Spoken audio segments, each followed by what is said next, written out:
Kurban olan oğlum Hüseyin, kanına gel kan olan oğlum Hüseyin, ümmete kurban olan oğlum Hüseyin, kanına gel kan olan oğlum Hüseyin, ümmete kurban olan oğlum Hüseyin. Kimseni gel götü kızıl kanına, nice değil sine-i sultanına, Fatime kurban yaralı canına, lebler ekşan olan oğlum Hüseyin, kanına gel kan olan oğlum Hüseyin, ümmete kurban olan oğlum Hüseyin, kanına gel kan olan oğlum Hüseyin, ümmete kurban olan oğlum Hüseyin. Merhem olup gitti esasın senin, olmadı bir kent tutayasın senin, Bersanın eyninde libasın senin, sinesi sultan olan oğlum Hüseyin, kanına gel kan olan oğlum Hüseyin, ümmete kurban olan oğlum Hüseyin, kanına gel kan olan oğlum Hüseyin,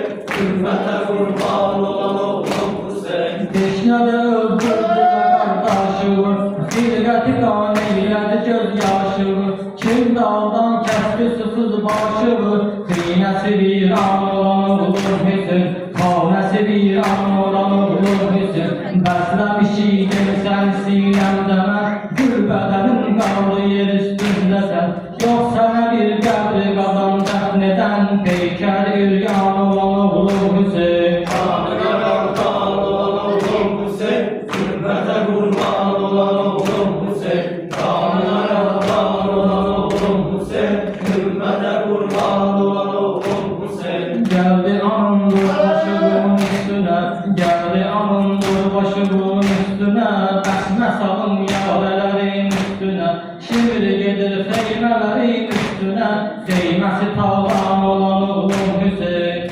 kanına gel kan olan oğlum Hüseyin, ümmete kurban olan oğlum Hüseyin, kanına gel kan olan oğlum Hüseyin, ümmete kurban olan oğlum Hüseyin. Ağlamışam sırrına halıve, kurban olun o yaralı canıve, ağlamışam sırrına halıve, kurban olun o yaralı canıve,